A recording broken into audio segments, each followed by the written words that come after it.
Hey guys, welcome to the channel. Welcome to another video. Today's video is, of course, the Premier League predictions video. It's that time of the week again, people, where we go through each and every single Premier League game to be upcoming this very weekend. We go through the games, talk about them, analyse them, and of course try to predict the outcomes of each and every single set game. Last weekend, I got a total of 6 points from a possible 30, including one correct scoreline.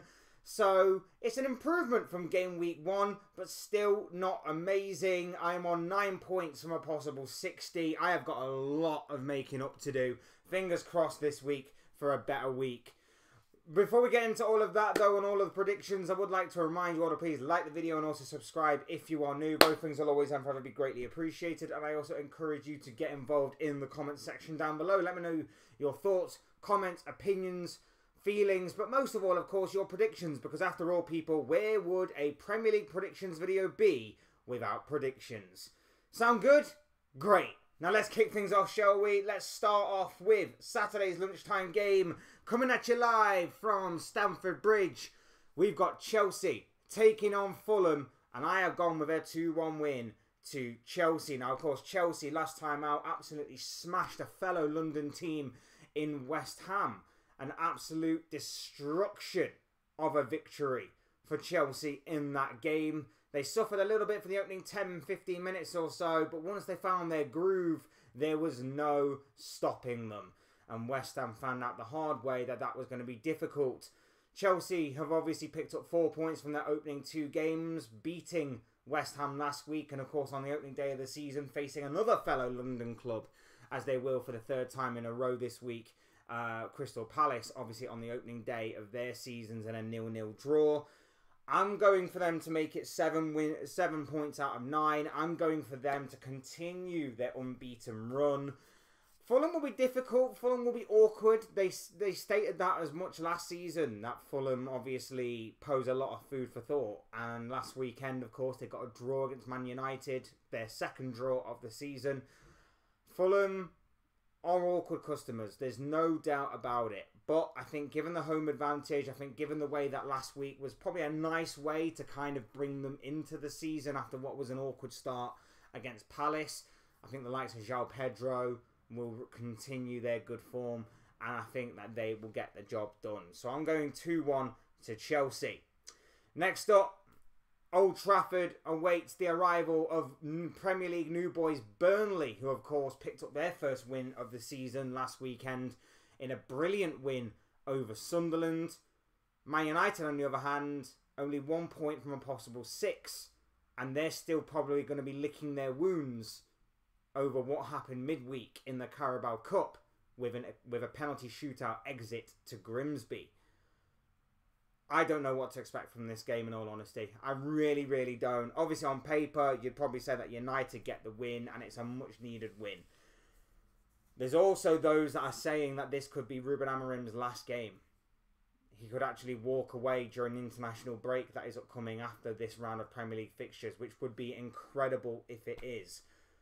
I honestly don't know what to expect. I really, really don't. My head is saying United win. My heart obviously wants Burnley to win and see United still in the mud. My gut, though, is telling me draw. My gut is telling me draw, and that's what I'm going with. I'm going with my gut instinct of a draw. Wouldn't be surprised whichever... Honestly, it's got to a point now where I'm not even surprised whatever the result is for United. I'm really, really not. Their goalkeeper is an absolute shambles. Their defence is awkward. Their midfield is disjointed, square pegs and round holes, and their attack, well, although they are creating chances, and although they are very high on the metric of whatever creative statistics you want to throw out there, it's just putting away those chances that's been the problem for United. It really, really has. They had plenty against Arsenal, didn't put them away. In the opening half an hour of their 1-1 draw with Fulham last week, again, a fair few chances, including a penalty, of course, that they just couldn't put away. I wouldn't be surprised whichever way this result goes. I'm sticking with 1-1, though. I'm going 1-1 from the final whistle. I'm not convinced. Next up, the Stadium of Light welcomes Brentford. And I've gone with a 3-1 victory to Sunderland. Now, here's my reasoning. Sunderland at home need to make the Stadium of Light an absolute fortress. They did that on the opening day of the season in emphatic fashion, smashing West Ham by 3-0. They lost last week to Burnley. I wasn't quite expecting that, but that may have been the reality check that they needed in order to progress. I'm still backing Sunderland to win this game, even though Brentford did pick up a very impressive victory last time out. They were very, very good. But again, I'm not entirely convinced.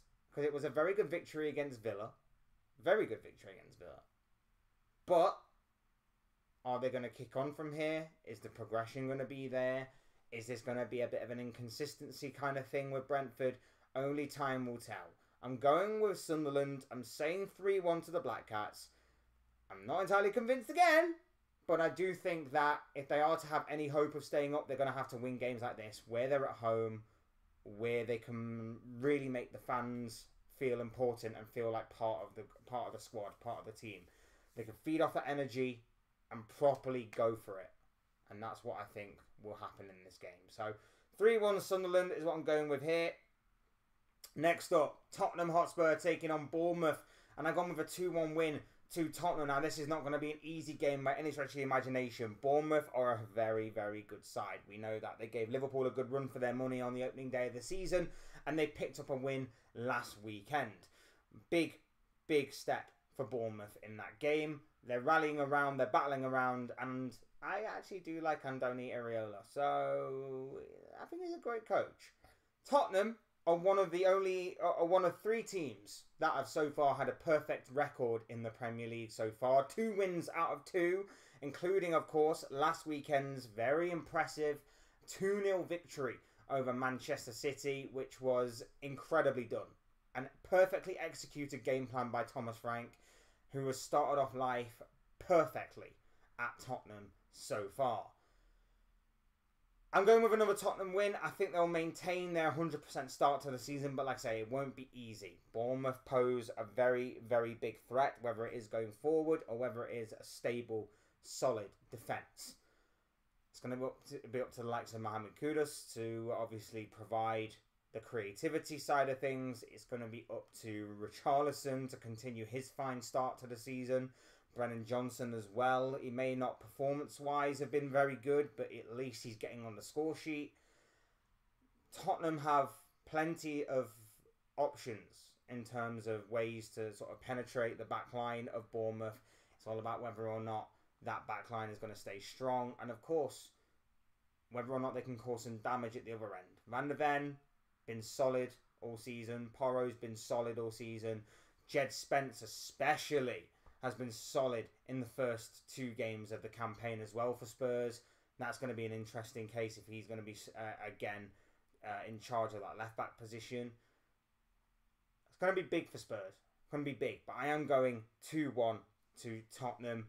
Wouldn't be surprised if Bournemouth did get something, though. If Bournemouth did get something, that wouldn't be surprising. And, you know, they are a very good side, so it is entirely possible. But I'm sticking with my first instinct. I'm going Spurs win. Next up, Molineux awaits the arrival of Everton as the Wolves take on the Toffees. And I've gone with a 2-0 victory to Everton. I think that in the last game, there was a bit more of an extra incentive, a bit more extra adrenaline for Everton, given the fact that they were playing their first game in their new stadium. They won by 2-0 last week against the Brighton side, who created a fair few chances, but just couldn't stick them away. And, of course, they had a penalty that was saved by Jordan Pickford. Big up Pickford, who's in my dream team, fantasy team. And, yeah, got me some really good points last week. So, for the first time ever, I'm actually thanking Jordan Pickford. But here's the thing. This game, slightly different. Wolves, one of, I believe, 2 teams, them and West Ham, to have not picked up any points so far this season. They're going to need... The pressure's already on. The pressure is already... Especially when you consider that all 3 newly promoted teams have already picked up a win so far this season. the pressure is really on for them to get something. Look, this is Everton at the end of the day. You would not be surprised if Wolves actually did go on and get a win. But at the same time, I'm going with the likely option. I'm going with the favourite. I'm going with Everton to get the win away from home. David Moyes, Mr. Consistency, to get a couple of goals and to hopefully, for my fantasy team's sake, keep another clean sheet. Fingers crossed on that score. Moving on. Ellen Road, Leeds United takes on Newcastle. And I've gone with a 1-1 draw. Now, there'll be no Anthony Gordon, of course, for Newcastle. So it'll be interesting to see who's leading the line for the Magpies on this day. I think Monday night, they can take a lot of heart and a lot of pride from what they did against Liverpool. Battling back from 2 goals down and down to 10 men to 2-2. Only to lose it in the dying embers of that game. 3-2. They can take a lot of heart and a lot of pride. The only thing I'm thinking of here is that, similarly to Sunderland, Leeds need to make Ellen Road a fortress if they are to have any hope of remaining in the Premier League this season. That could obviously be the incentive that they need to get something from this game, right? And the other thing is, how much of Monday has it taken out of these Newcastle players? The extra incentive of the Alexander Isak situation, the extra adrenaline, the going up a level of performance. Did that maybe drain Newcastle? Will they be able to go again? It's difficult to say. Obviously, on paper, Newcastle are the favourites, 100%. But that's not to say that Leeds won't pose a threat. Leeds won't pose questions and food for thought for Newcastle. Obviously, Newcastle, the favourites. Newcastle, a very good squad overall. Injuries, of course, occurred on Monday night. Could that also play its role in determining the outcome of this fixture? I think Leeds should fancy their chances of getting something from this game. I really, really do think that. So, I'm going for 1-1. But again, it could easily be that Newcastle pick up their first win of the season in this game. Moving on. Moving on to the Amex Stadium. We've got Brighton and Hove Albion clashing with Manchester City. And I've gone with 2-2. Now, these two teams normally throw up a very exciting game when these two teams clash. And I'm going for it again. I'm going for goals galore. I'm going for Desmond. Desmond 2-2. I just think there are going to be goals here. Brighton have only got 1 point from their opening 2 games. Not great. But when you look at the chances created, they should be putting away more of those chances. Their chances created is pretty high, with what all being said and done. Their chances created are pretty high. It's just sticking the ball into the back of the net. As we saw last week, Tottenham exposed Manchester City's weaknesses still. The wing areas, running through midfield, the defence lacking pace, lacking recovery, playing out from the back. If Brighton are to press Man City, and Man City haven't learnt from last week's playing out at the back fiasco, then Brighton could have a field day in terms of winning the ball back in high and advanced positions and managing to cause pain to that City back line. It really could be Brighton's day when these two teams meet. It really, really could. There is a really good opportunity for Brighton here. Of course, Man City, being Man City, will have chances. They'll have opportunities. Erling Haaland, of course, will likely be back amongst the goals. Mamouche didn't have a great game last week, but there could be some improvement there. Maybe Ryan Shirky improves this week. Maybe there is other players in around the mix that may come to the forefront. Brighton will give you opportunities. There's no doubt about it. But so will Man City. So I'm hoping for a really, really good and entertaining game here. I'm going 2-2. I'm genuinely, though, even if Brighton do win, it wouldn't genuinely surprise me. with the way that City play, with the mistakes that City have in their squad, and with the way that this City side doesn't exactly look like the typically well-oiled machine that we've become expected of them in recent years, I wouldn't be surprised if City drop points again in this one. I really, really wouldn't.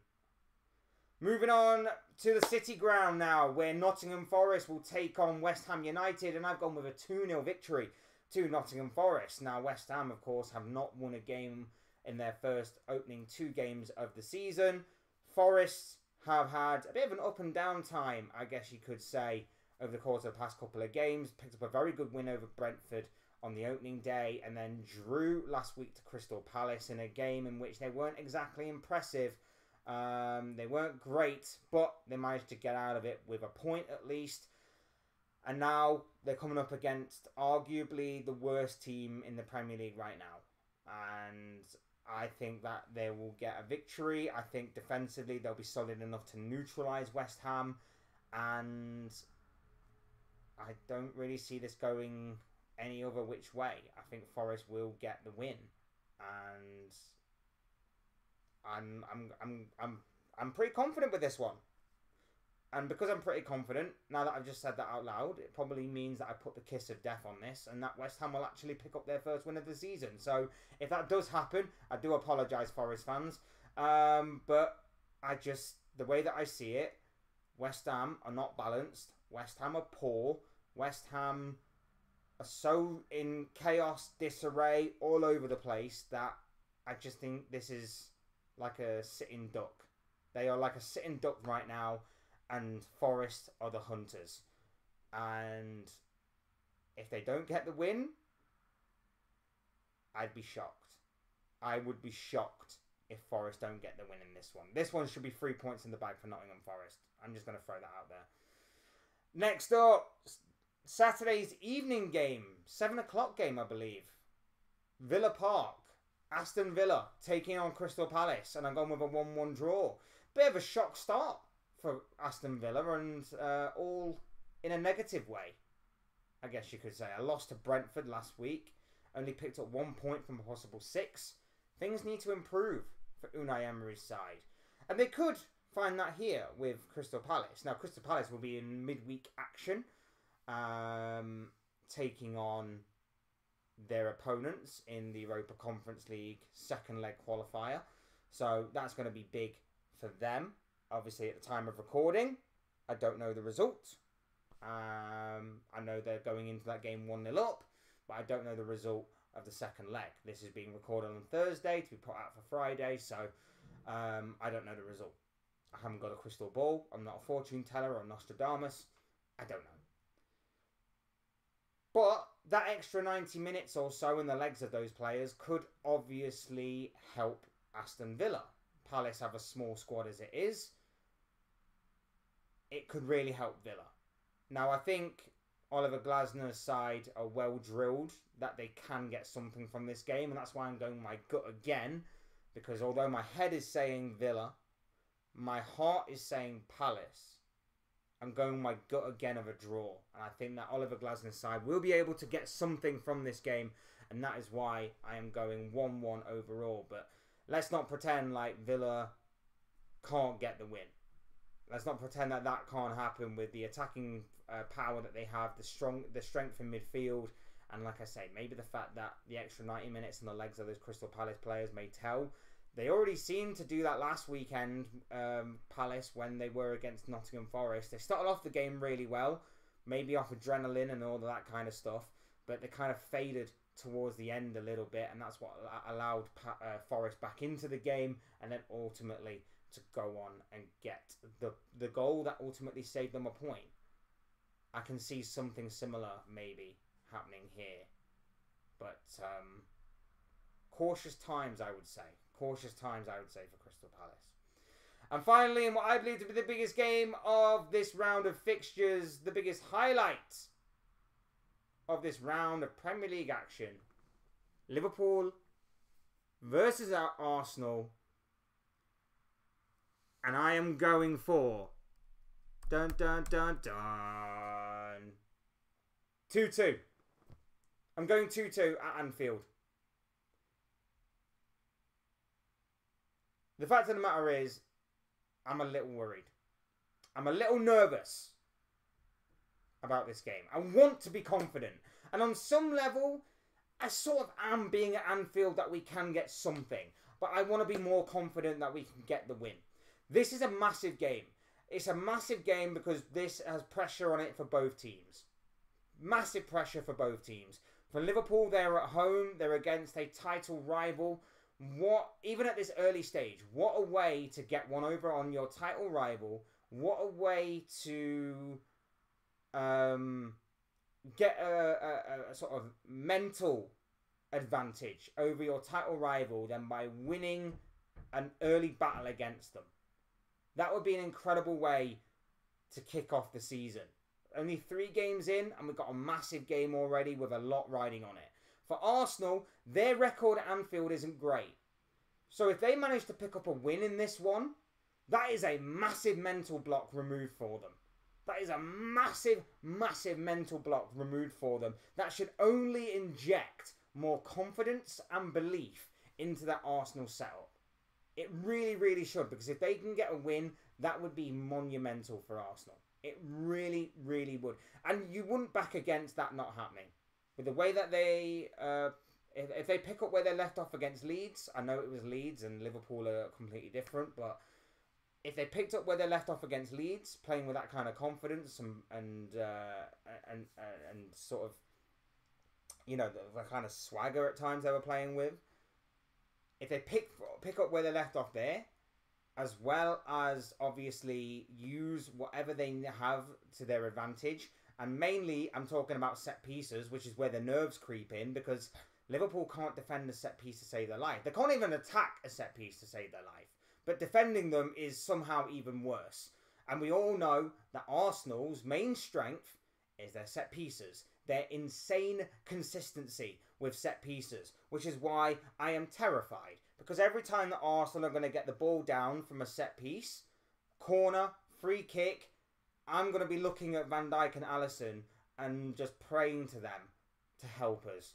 Van Dijk and Alisson are going to have the most imperious colossus of performances ever in their careers, because otherwise I'm scared. I am genuinely scared from set pieces. Open play, look, Arsenal are very good from open play. Not as good as what they were a few years ago, but they are still dangerous. They're still very good. And obviously with the addition of Eberechi Eze, who's probably going to make his debut in this game for Arsenal, that is going to be massive for them. They're still dangerous, but I'm kind of confident that if we're smart enough about it, we can somewhat stop them to an extent. Not completely, of course, because they're very, very good, but we can somewhat stop them. If we feed off the energy and everything else that the crowd will give them on the day, then Liverpool obviously can go out there, be confident and play their game. Not like it was a bit scrappy for us against Newcastle on Monday. We got out of there with the points, but our performances haven't been great this season. So I am expecting and hoping for an improvement in this game, but I'm just nervous mainly for set pieces. Open play, look, it's anybody's game. Both teams have the capabilities and potential to obviously just ping the ball around and work some good chances. Look at the final move Liverpool did in the game that saw Rio Engamoa get the winner on Monday night. Very, very good move by Liverpool. That's what we can do, and we can definitely do that against this Arsenal side where the defence is very solid, but it's not like it's impenetrable. It can be penetrated. It can be broken down. So, fingers crossed for Liverpool. Fingers crossed for Liverpool. But I'm going with a draw. I think a draw doesn't necessarily help either team, but it's not the worst result in the world. If anything, it probably does benefit Arsenal more, having gone to a tricky away ground and got something from that. But if Liverpool can get the win, that would be incredible. That would be monumental. And like I say, these two teams are the other two teams other than Tottenham to have a 100% record, a perfect record so far this season. So whether or not this is actually going to see one of or both of their 100% perfect starts to the season fall or not remains to be seen. Whether or not both teams are going to remain unbeaten, that remains to be seen. I'm going for a draw. I'm going 2-2. I'm hoping it's for goals galore. And as well, this was the scoreline that occurred in both games last season between these two teams. So it's not there is a possibility for this to be the occurrence here, but I'm hoping and praying that Salah arrives. I'm hoping and praying that, you know, it's going to be a strong midfield battle that Liverpool come out on top of. I'm hoping that the defence is on point. I'm hoping Konate sorts his head out. I probably would go Andy Robertson rather than Kirkes in this game, in all honesty. And I'm hoping for imperious games from the likes of Van Dijk and Alisson. I'm hoping Ekitike continues his good goal-scoring run. Cody Gakpo continues his bright start to the season. And if we need him, if we need him, another winner from Rio Engamara, maybe? Maybe that might be a stretch too far. But I'm sticking with 2-2. Fingers crossed for a Liverpool win, though. I hope this is one of them ones where I'm wrong for all the right causes. Anyway, those are just the thoughts, comments, opinions, but most of all, predictions of this guy. I want to know what you guys think. What do you make of what I've said in this video in terms of the games that are coming up? And, of course, my predictions overall on each and every single Premier League game to be coming up this weekend in another round of Premier League encounters. Let me know what you guys are thinking and feeling. Your thoughts, comments, opinions, but most of all, your predictions will be very welcome to read down below in the comment section. So please do get involved down there. Otherwise, hit the like button on the way if you enjoy the video. Subscribe if you are new or want to see more content like this. Both things will always and be greatly appreciated. And as always, thank you all so much for watching and listening. I've been Fletch. This has been another Fletch Talks video / Premier League predictions video. And I'll soon speak to you all again soon in another video or live stream or whatever it may be. Cheers, guys. Thanks everyone for watching. Take care. Enjoy the rest of your day. And I'll speak to you all again very, very soon. Peace out.